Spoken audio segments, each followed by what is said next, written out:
We pick up on Revelation chapter 7 where we left off last week. I believe it was verse 10, was it not, where we left off? And we're right in the midst of the scene that is described for us after he has gone through the delineation of the tribes, 12,000 of each tribe out of Israel. And of course, we made the point that there are two tribes that are not listed because of idolatry, Dan and Ephraim. And there are two tribes that are in its place, which are Joseph and Zabulon, I believe, or Ephraim. No, not Ephraim. Joseph is one of them, and the other is Manasseh, I believe. At any rate, two tribes are mentioned that are not listed normally among the 12 tribes. But this is, of course, symbolic, as is all the symbols of Revelation. It is symbolic of greater truths. This being symbolic of the Old Testament saints, and we would include patriarchy in that, along with the Mosaic age. All of them are represented in the heavenly realm. This is to give assurance that all saints are going to be present. Well, later on, when we come across this same kind of figure, 144,000, it's going to be symbolic of something else. So the idea that our religious neighbors have that there's only 144,000 that will be redeemed from all the earth is simply not true for several reasons. And one of which is that you can't take a symbol and extrapolate it into something literal because you run into problems very, very quick. But in verse 10 it said, well actually verse 9 where we left off last week, where we ended, you have a great multitude which no man could number, of all nations, kindreds, people, tongues. They stand before the throne, before the Lamb, clothed with white robes and palms in their hands. So you've got the contrast of a limited number, in other words, a definitive number set, with a great multitude which no man could number. And of course that is symbolic of all the redeemed of all the ages. And they have white robes, which indicate, of course, rejoicing, and which would be indicative of purity and of being victorious, and palms in their hands, which would be a symbolic of rejoicing. Remember when Jesus came into Jerusalem on the donkey, that they were, what were they holding? Palms in their hands, palm leaves. And if you recall, one of the decorations, if you want to call it that, in the temple would be palms, palm trees, indicative of victory. So this is a very significant symbol to those that would be familiar with Old Testament imagery and what they would indicate. So you've got victory, purity, rejoicing, and then verse 10, where we pick up with our study, and cried with a loud voice, saying, Salvation to our God, which sitteth upon the throne, and unto the Lamb. Notice where the salvation resides. With God. Not with Rome, not with the oppressive powers that claim that they could grant some sort of spiritual justification or some kind of liberation by following their system, but with God and the Lamb. Verse 11, and all the angels stood round about the throne and about the elders and the four beasts, or living creatures, and fell before the throne on their faces and worshiped God. Notice what all these heavenly beings do. These creatures, these angels, the symbolic figures here in verse 11, they're around the throne, and what do? They fall before the throne on their face. All of them do. And they worship God. It all goes back to worshiping God. The idea that some people have today that you can in some way venerate angels to a higher degree than man, almost to the point of worshiping, simply has no basis at all in the Bible, and specifically in the New Testament. Over and again, the emphasis is worship God, worship God. And you're going to see that later in this book as well. Now, what are they saying? Verse 12. Amen. Blessing and honor and wisdom and thanksgiving and honor, or blessing, glory, and wisdom and thanksgiving and honor and power and might.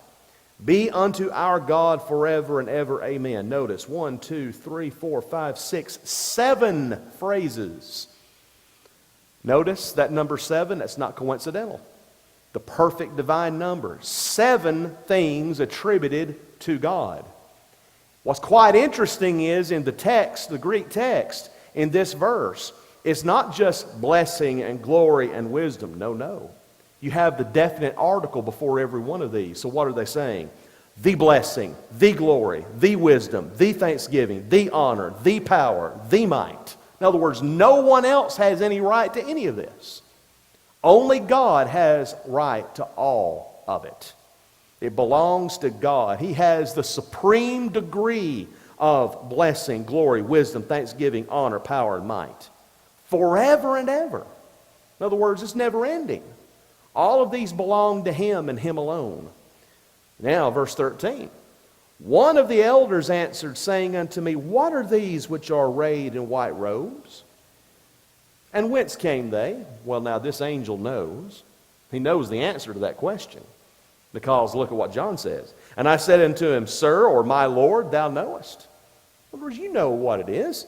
And he said to me, these are they which came out of great tribulation, and have washed their robes, and made them white in the blood of the Lamb. The people he's describing here, those, the great multitude which no man could number, are those which have overcome persecution. They are saved through the blood of Jesus Christ. Therefore, verse 15, are they before the throne of God and serve Him day and night in His temple. And He that sitteth on the throne shall dwell or spread His tabernacle over them. Now, the significance of this verse is the fact that Rome had decreed that in the empire, everyone that were residents or citizens of the Roman Empire had to worship the image of the emperor at least one time a year in the imperial temple, wherever they were residing. It was a decree that they had made. You have to worship the image of the emperor at least once a year. So when you contrast that with what this angel is telling John, that these individuals, these redeemed ones who have overcome persecution, are serving day and night in God's temple, and not only that, His protection is granted to them. That's significant. When they see that Rome claims that they're the only ones that have the authority to do all of this, God says no. It's all, spiritually speaking, up to Him, up to God Himself. He's the one that deserves all of the honor, all of the adoration, and all of the worship. No one else has a right to it. Now look at verse 16. And they shall hunger no more, neither thirst any more, neither shall the sun light on them, nor any heat. Notice 1, 2, 3, 4 things mentioned, not coincidental. 4 being the symbolic number for the world, the earth. In other words, everything that we're familiar with that affects us on this earth has no place in heaven. For the reason is verse 17. For the Lamb which is in the midst of the throne shall feed them, or shall be their shepherd, and shall lead them unto living fountains of waters, or waters of life. And God shall wipe away all tears from their eyes. Now what does that describe? That describes heaven, doesn't it? That's a foretaste of what's going to be in heaven. In fact, this is a foreshadowing of what we're going to see in chapter 21. Now, when I had my debate with Don Preston, he denies that all that is yet to be in the future. He denies that heaven is going to have any of that. He says we've already been through all this because the 80s, 70s took care of everything. Well, there's a lot of problems with that. Many problems with that. But chapters 21 and 22, as we will see, are telling about things that are yet to be. And yet he wants to say, as he does in his full preterist position, that all of Revelation has already taken place. Well, you got problems if you take that position. Here we have a foreshadowing, a foretaste of what's going to be described more explicitly toward the end of the book. So we come into chapter 8, verse 1, And when he opened the seventh seal, there was silence in heaven about the space of half an hour. And no men, that doesn't mean there are no women in heaven. That's supposed to be a joke. It's too early in the morning to... Anyway. What does this mean? I know I'm going to get in trouble tonight. But still, silence in heaven for the space of half an hour. There's been a lot of speculation about what that silence means. I believe the continuous historical position actually takes this symbol and attributes it to a certain period of history, which to me is ridiculous. It is absolutely ridiculous. All this means, as far as I can tell, is a dramatic pause. Have you ever watched a movie or watched a television show where it's been a lot of noise and a lot of music and a lot of different people talking? All of a sudden you come to a spot in the movie where there's dead silence. Does that grab your attention? Some of you may remember a movie directed by Alfred Hitchcock called North by Northwest. You may have seen it when it came out originally. You might have seen it on DVD. It's one of the best movies you'll ever watch, by the way. A very well done movie. Typical Hitchcock suspense-filled movie with Cary Grant and many other great actors and actresses in it. One spot in that movie is one of the most iconic scenes in movie history. You remember, if you watch the movie, what I'm talking about. Cary Grant somehow, and all of the trouble he gets into, you know, the everyman that gets in the wrong place at the wrong time, he finds himself out in the middle of a cornfield in the Midwest. Don't ask me how he ends up there, but he's there. He's on an abandoned road, it looks like. And all of a sudden, whereas you've heard all this music and all this noise, it's dead silent. And you're just standing there looking around, and you're thinking, what's going to happen? Nothing. And you know, the dramatic tension builds, and all of a sudden you hear from a distance a plane engine. And he turns around and looks, and it's this plane coming right for him. You remember, he turns around and starts running, and that scene, you know, he's running from that plane that's going to try to mow him down. That silence, that it builds the tension. A dramatic pause does that, and that's what you've got here in chapter 8, verse 1. The seventh seal is open, and there is silence. All this action has been taking place. Nothing. And that's to build up the dramatic tension. Verse 2. And I saw the seven angels which stood before God, and to them were given seven trumpets. We've already had seven seals opened. And now we're about to see these seven trumpets, what they represent. And another angel came and stood at the altar, having a golden censer. And there was given unto him much incense, that he should offer it with the prayers of all saints upon the golden altar which was before the throne. Now we've already seen how that the incense is symbolic. That it's already been told to us that the incense symbolizes the prayers of the saints. And here is much incense. In this context, it would be the prayers of the saints who have been martyred, prayers for vengeance. Prayers that they were uttering for vengeance because of what had happened to them. And the smoke of the incense, which came with the prayers of the saints, ascended up before God out of the angel's hand. And the angel took the censer and filled it with fire of the altar and cast it into the earth. And there were voices and thunderings and lightnings and an earthquake. Four things mentioned here. This would represent judgment of some sort upon the earth. When he takes that censer filled up with the incense and the prayers of the saints, and he throws it down on the earth. It's some kind of divine judgment upon those who have been wreaking persecution against Christians. So this is a vengeance upon those who are enemies of God. Divine judgment because of the prayers of the saints. And the prelude to judgment is described there in verse 5. Voices, thunderings, lightnings, and earthquake. Whereas up until this point, for 30 minutes, there had been silence. All of a sudden, when the angel silently takes the censer and the prayers, and he throws it down on the earth, you hear all this noise.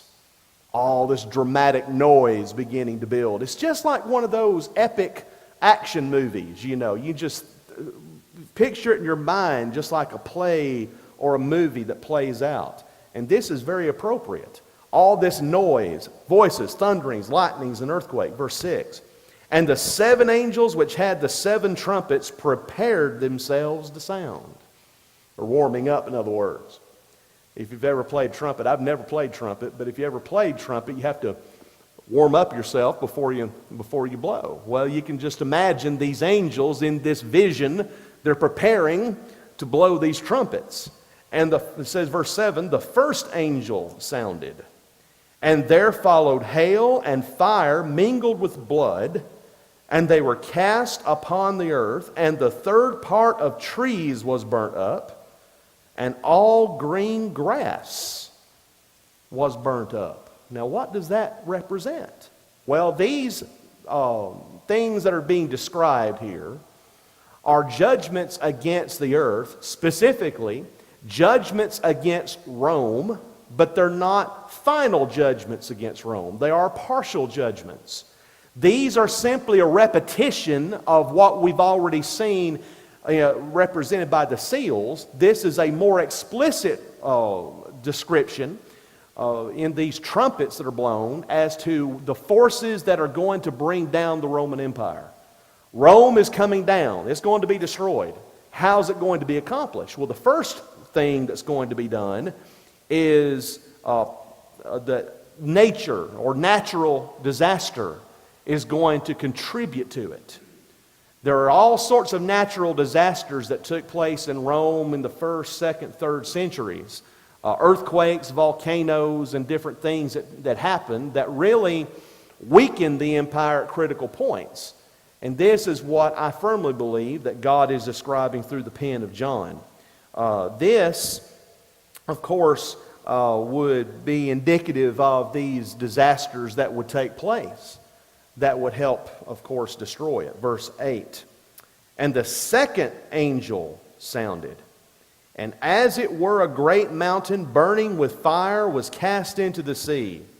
And the third part of the sea became blood, and the third part of the creatures which were in the sea and had life died, and the third part of the ships were destroyed. Again, continuing this.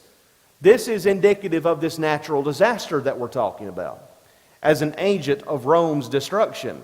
Mount Vesuvius, the volcano that exploded, and other kinds of disasters that took place in Rome. It would contribute to this weakening of the empire. One of the agents, one of the things that God would utilize to try to bring down Rome itself.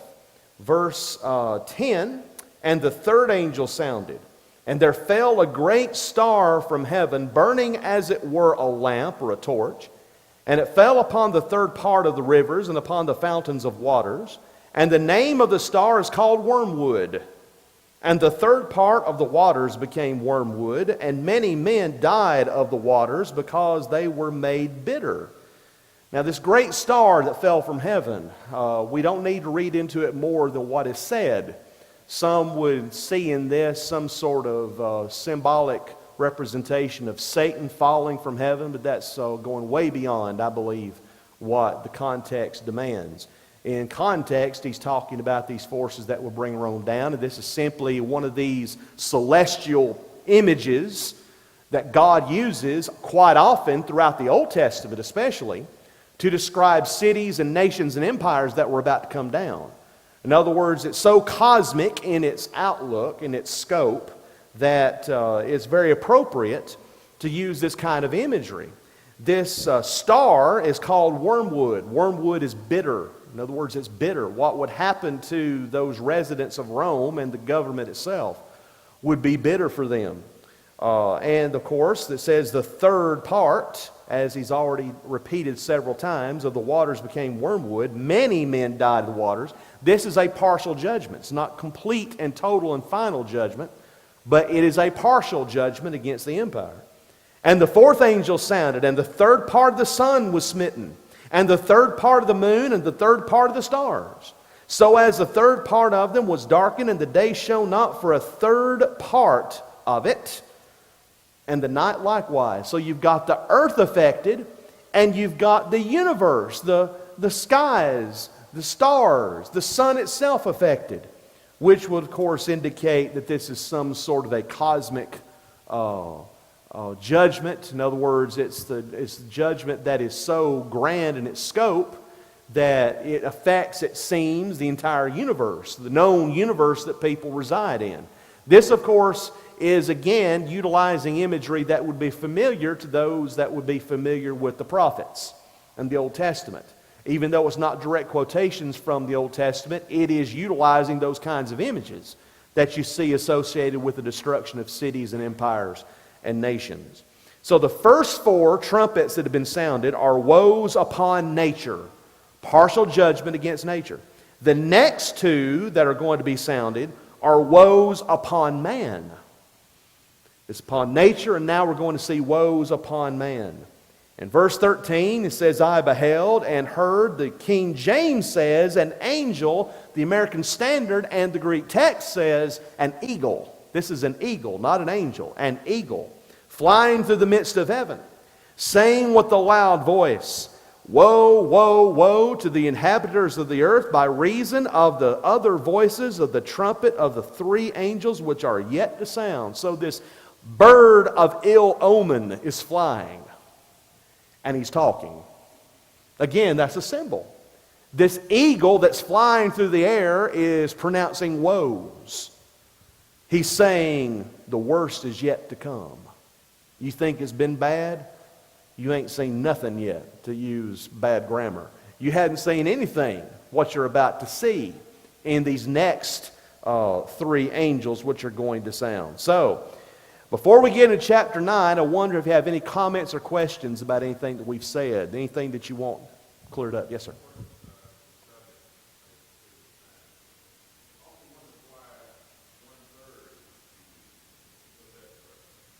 One third, this again is numeric symbolism. In other words, it's indicating that it's partial. It's not total. If you see a third or times and half a time, 3.5, it's normally talking about a limited period of time which is very intense in its persecution, but there's an ending to it. When you have a third of something, it's indicative of partial. In other words, it's not a total judgment, it's a partial judgment. And it comes from apocalyptic numerology, if I can get it out. It comes from that background. In other words, numbers having symbols, numbers having meaning to it. And so the third would be indicative of this partial situation where you don't have a total judgment, it's simply a part of it. Any other questions or comments? Chapter 9. We see in verses 1 through 12, what we're about to see is the internal rottenness of Rome described in all of its decadence. The fifth angel sounded, and I saw a star fall from heaven unto the earth. And to him was given the key of the bottomless pit, or the pit of the abyss. Now this star could be indicative of an angel. It's possible. Or it simply could be indicative of a direct message from God. Can't really say for certain. There's as many opinions about that as there are people, just about.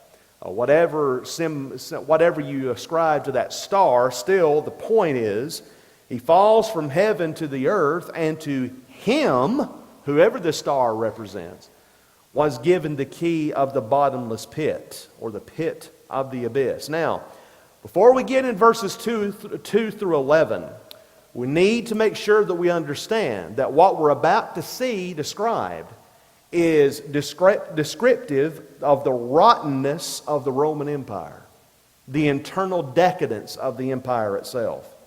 This internal rottenness comes out of the empire. Rome had a series of corrupt rulers that seemed to get worse and worse and worse. Now, as far as all the details of every symbol through this section, we can't get bogged down in the details.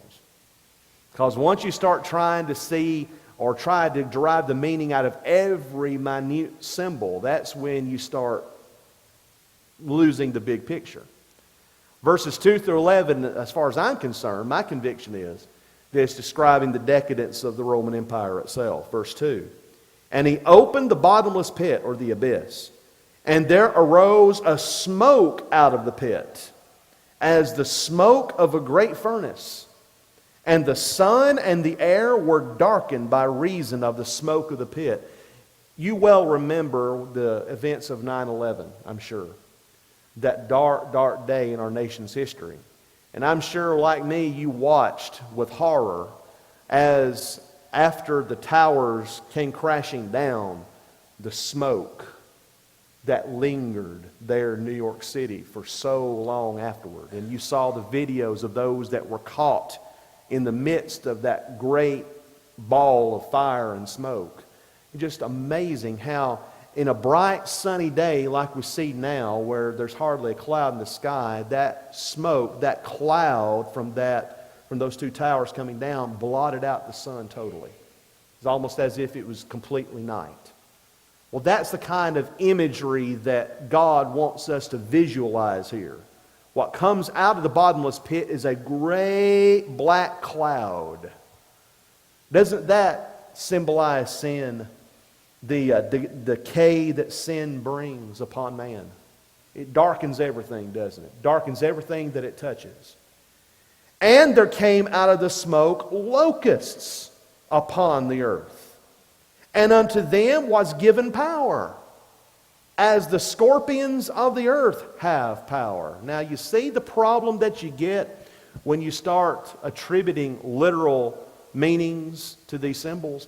In Revelation 20, we are told by some in religion that the 1,000-year reign is a literal 1,000-year reign upon the earth. Okay, if that is a literal 1,000-year reign, then these are literal locusts.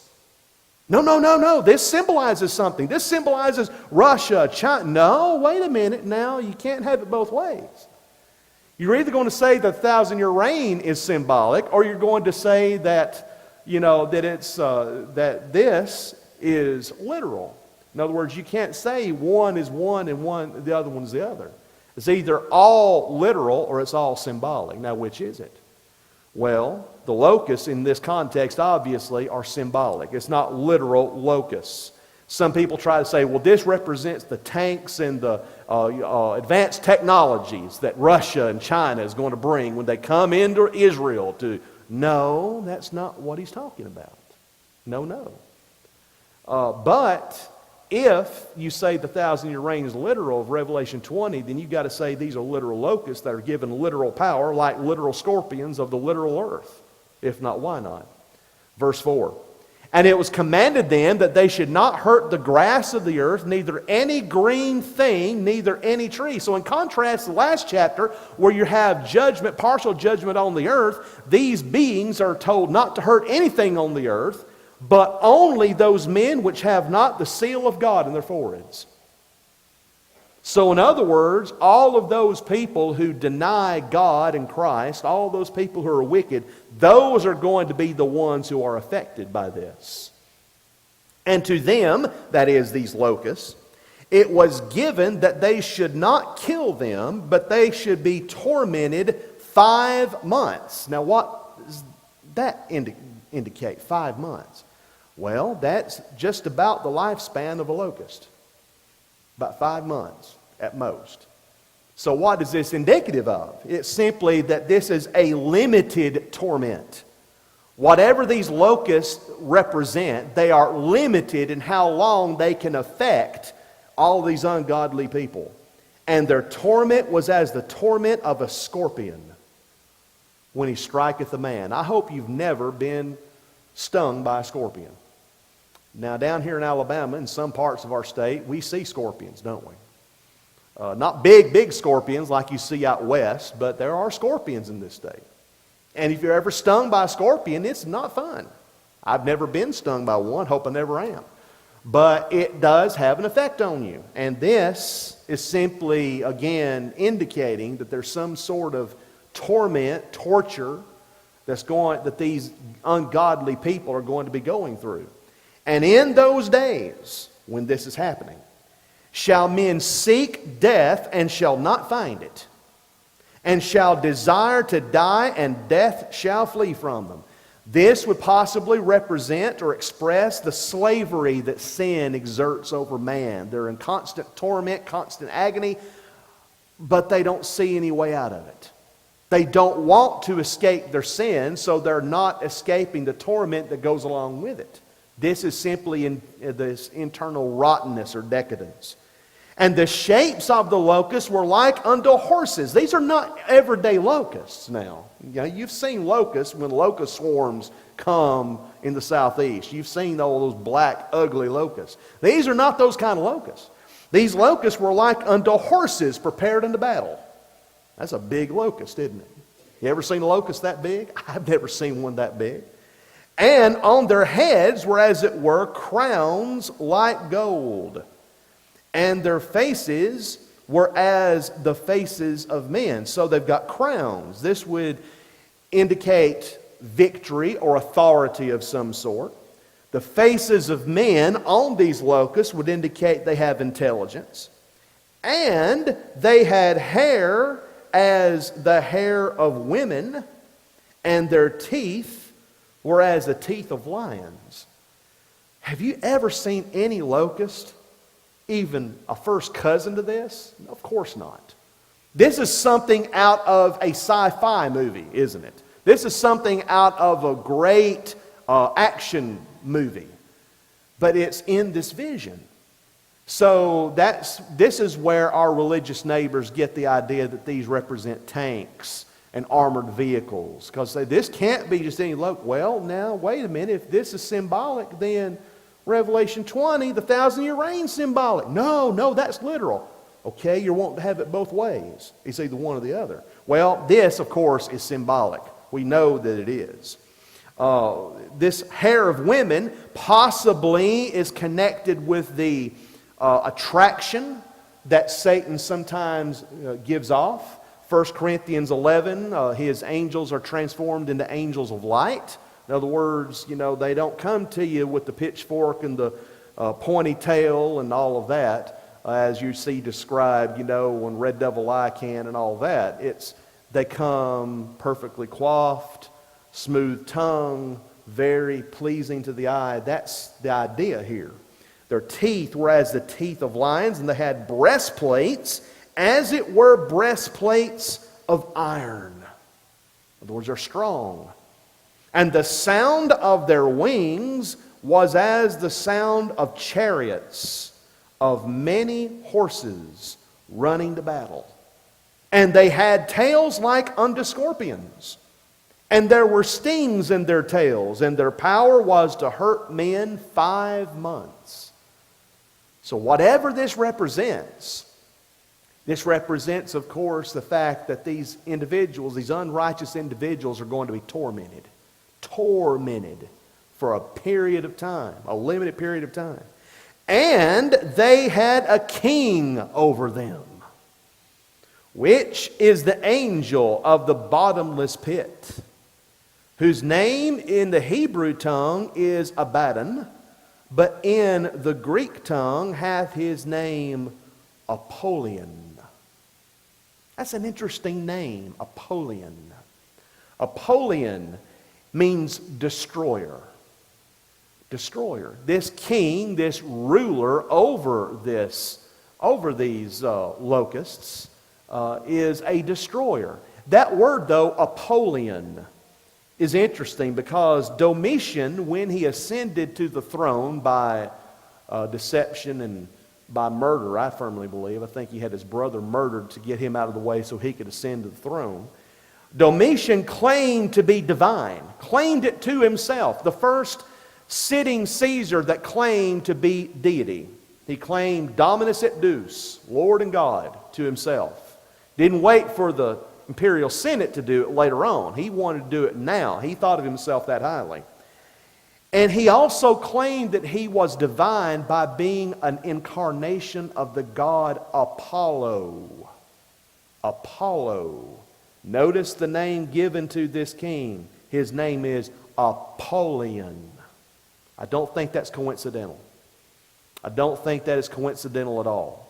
This describes the evil nature of this ruler, who we're now seeing a foreshadowing of the beast that's going to come later on in chapter 13, both the sea beast and the land beast. So one woe is past, or the first woe was past, and behold, there come two woes more hereafter. So verses 13 through 21 of this chapter is now going to shift over to the other force that would bring down Rome. We've seen natural disaster and internal rottenness, two things that bring Rome down. What's the third factor? External invasion. External invasion is going to be the final thing that brings Rome down. And the sixth angel sounded, I heard a voice from the four horns of the golden altar which is before God. Now this voice, we're not sure exactly who it is that's speaking. It could be an angel, could be God, could be the Lamb. We're simply not told. Saying to the sixth angel which had the trumpet, loose the four angels which are bound in or at the great river Euphrates. Now why does he mention specifically the river Euphrates? That is the easternmost border of the Roman Empire. Rome could go no farther. And the reason why Rome could go no farther than the Euphrates is because of Parthia. The Parthian Empire was a thorn in Rome's side even throughout its greatest period of rule. They never could subdue Parthia. And so when this is mentioned, people that read this in the first century would know exactly what he's talking about. And the four angels were loosed, which were prepared for an hour and a day and a month and a year, for to slay the third part of men. Rome was defeated by Parthia in the Battle of Carrhae in 58 BC, and again defeated in a battle in AD 62. They never could subdue it. And the number of the army of the horsemen were 200,000. And I heard the number of them. This is simply a great, complete number. This army, if it were a literal number, this would be 200 million. A 200 million man army. That's huge. By any measuring stick. During the war between the states, or as I like to call it, the War of Northern Aggression, the Yankees always outnumbered the Confederates because they had the numbers. They had the literal sheer numbers, especially toward the end of the war. They would bring to bear easily 150,000 against the Confederates, who by that point in the war was down to about 40,000 or so, maybe 50,000 on a good day. But those were big, big armies in those days in the 19th century on both sides by any measuring stick. And even today, if you muster about 100 to 200,000 men army, that's major. Well, this is 200 million. 200 million. That's almost the size, or coming close to the size of the United States. The United States currently, I believe, last census said about 320 to 330 million people in this country. And this army is 200 million. Now, of course, that is not a literal number. It is a great, complete number. A huge force is brought to bear against Rome. And thus I saw the horses in the vision, and them that sat on them, having breastplates of fire, and of jacinth or hyacinth, and brimstone. And the heads of the horses were as the heads of lions, and out of their mouths issued fire and smoke and brimstone. By these three plagues was the third part of men killed, by the fire and by the smoke and by the brimstone, which issued out of their mouths. For their power, the power of the horses, is in their mouth and in their tails. For their tails were like unto serpents, and had heads, and with them they do hurt. This is unimaginable, horrifying imagery, which describes how Rome would be affected by her foes toward the end especially. And the rest of the men which were not killed by these plagues yet repented not of the works of their hands, that they should not worship devils and idols of gold and silver and brass and stone and of wood, which neither can see, nor hear, nor walk. Neither repented they of their murders, nor of their sorceries, nor of their fornication, nor of their thefts. So Rome, even after all of this happens, doesn't change. The evil men in the Roman Empire had gone too far to repent. They refused to give up their sin. The Jews did not worship idols by the first century. That wasn't a problem in Judaism at this point. This is descriptive of pagan Rome. This is not descriptive of Judaism. This is the worldwide problem, the global problem, if you will, of Rome, was idolatry. And they refused to give it up. If you ever get a chance, and I know I've mentioned this before, if you ever get a chance to go to the Parthenon in Nashville, Tennessee, you need to go. You need to go at least one time, because it is a magnificent building to visit and to take a day to spend. And when you go inside that building, there's so many artifacts from Rome and Greece, so many images that were used in worship. And it gives you a taste, sort of a feel, of what the early church had to literally see on a daily basis there in the empire. And then when you go into the great throne room where they've got a depiction of the goddess Athena sitting on a throne and it fills up the entire room, that gives you an idea, a pretty good idea of what they were facing and what God, through the inspired pen of John, is describing right here. They had gone too far to give all this up. And so, because of that, more is coming. So this is where we will stop. We'll stop here, and we'll take up with our study next week then in Revelation.